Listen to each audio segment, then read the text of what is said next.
د ماحولیاتو ماهرین وایي د خښتو د بټو څخه وتونکې لوګې په لویه کچه د هوا د ککړتیا سبب ګرځي.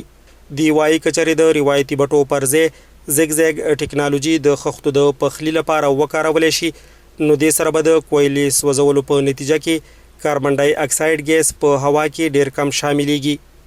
د پیښور پوهنتون د ماحولیاتو څانګې اسسټنټ پروفیسر ډاکټر آصف خان ویډیو ته وایي چې د خښتو په بټو کې د زیګ ټکنالوژي استعمال سره د هوا په ککړتیا کې تر ډیر حد پورې کمی راتلی شي. موږ په ماحول باندې به د ډیر خاص سروي څنګه چې ما تاسو ته وی چې تقریبا 80% چې کوم کاربن امیشنز دي هغه به کم شي، نو د کلیکټیو امپیکټ بیا ډیر زیات وي چې څومره خښتو بټې وي ټولنه که 80% کم امیشنز کیږي نو موږ هوا به هغې سره کافي حد پورې صفا وي. ماهرین وایي یو روایتي بټۍ په زیګ ټکنالوژي کې بدلولو باندې خواوشا 15 لک روپۍ خرچ راځي.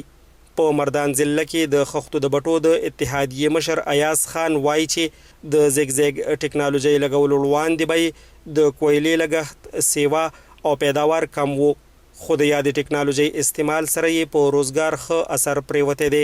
د پخواني سیستم په نسبت باندې او د اوسني سیستم په نسبت باندې په دې کې تقریبا زما په خیال چې د 20 نه والي 25% پورې دې کې بچت مونږ ته راکویلې راځي. هغه کنونشنل طریقه باندې به مونږ ته ډېر مسایل راتله. نن چې دی نن د هوا رخ دغه دی، نن صفایي کار کوي، نن کوله زیاته بلی، نن کمه بلی. اوس چې دی اوس یونیفارملی یو طریقې سره دې ته بلور سیسټم لګیږي، دې ته موټرو لګیږي، دې ته د بجلی کنیکشن راشي، نو دا یونیفارملی چلیږي او تعالی ښه آوټپوټ درکوي.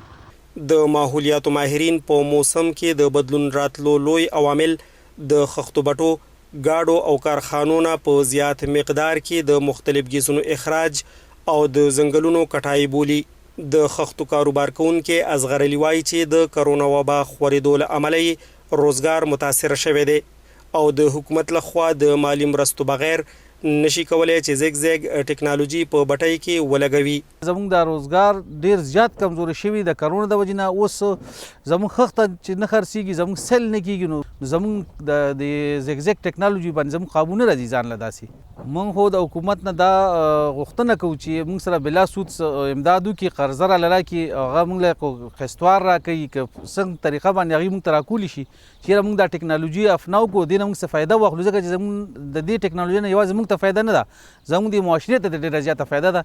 د ماحولیاتو ماهرین وایي پاکستان د نړۍ هغه هیوادونو په نوملړ کې په 5م نمبر دی کوم چې د موسمي بدلون له امله زیات اغیزمن کیږي.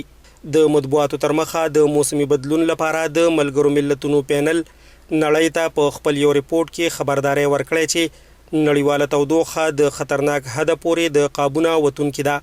په ریپورت کې ویل شوي تر کومه پورې چې د ګیسونو د اخراج مخنیوي لپاره کوټلي ګامونه نه وي پورته شوي، نو په راتلونکو 20 کالو کې اوسطا نړیوال درجه حرارت 1.5 ډیګري سنټیګریډ ته د رسیدو یا د هغې نه سیوا کېدو امکان شتون لري.